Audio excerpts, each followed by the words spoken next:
Hey guys, welcome into the 5 Minute Morning Devotion. I'm thankful that you chose to join me today, and I pray that this episode of the devotion is a blessing to you.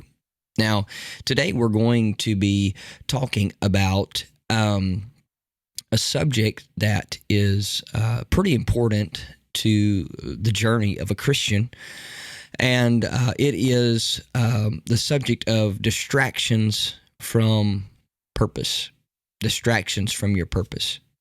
You see, the enemy, one of his ways of getting us to walk away from God, the first thing that he typically tries to do is distract us from the journey or mission or purpose of God.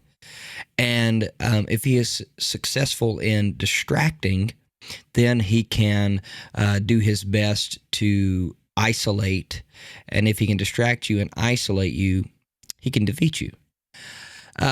Because distractions lead to detours, detours lead to destruction, if not careful.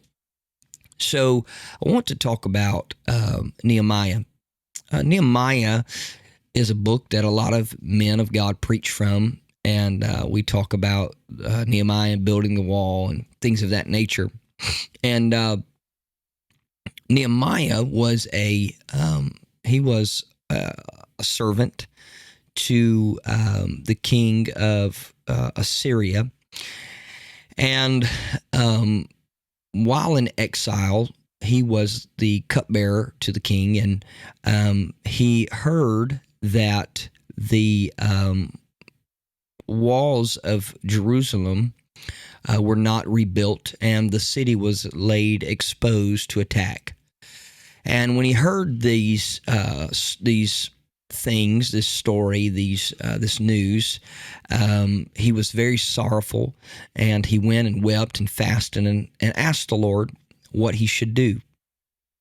And the king, when he went back to bear the king his cup, the king asked him why his countenance was sad. And he began to explain to the king the reasoning and why. And the king sent him to Jerusalem with orders to rebuild the walls. And so Jeremiah is he's excited about this. And he gets there and he begins to put things in place and begins to put order to getting the walls rebuilt. But as every situation that happens, when good begins to march forward, the adversary is never going to let it march forward without opposition. And so steps on the scene Sanballat and his friends. And they do everything in their power to disrupt and to distract Nehemiah from the purpose that God had ordained him to do when building the walls in Jerusalem and Judah. And so he's here, and they begin to build, and it got so bad that Nehemiah had to tell each leader of their families and homes to put a tool in a hand and a sword in the other, and to work on the walls near where they lived. Every man and every boy in the house would help build the wall where their house was established, closest to the wall.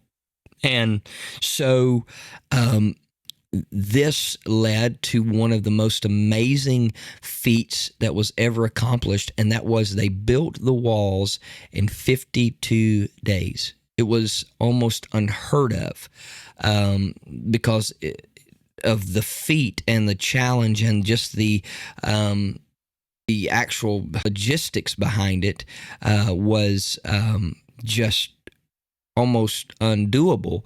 But with God's help, Nehemiah and those men built the walls.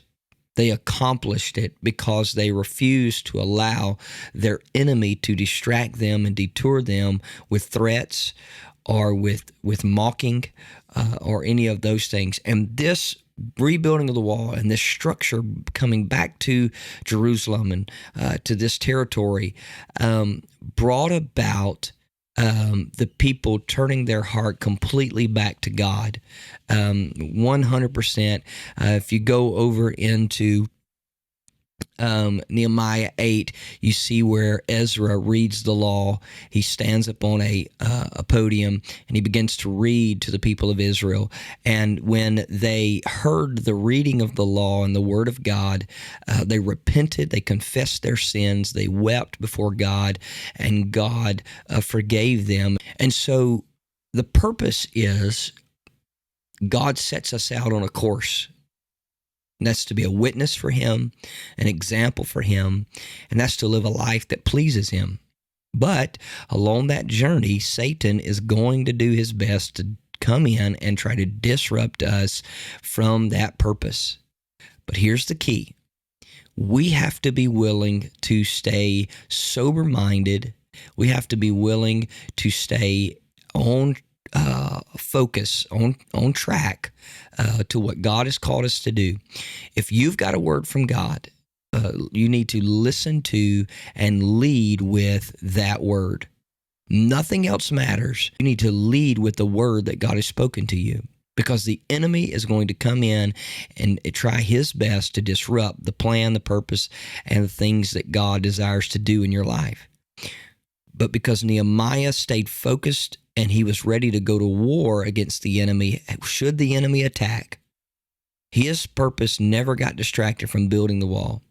Dear saint of God, your purpose cannot get distracted.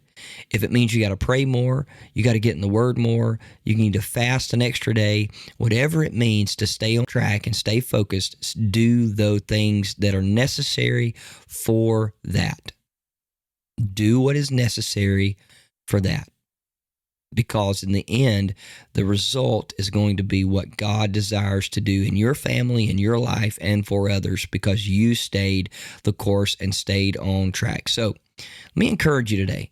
Don't get distracted with the things of the enemy that he's trying to voice at you and tempt you and try you and taunt you with.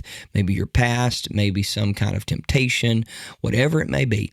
Don't allow the enemy to distract you with that. Stay purposed, stay focused, and let God use you for his kingdom.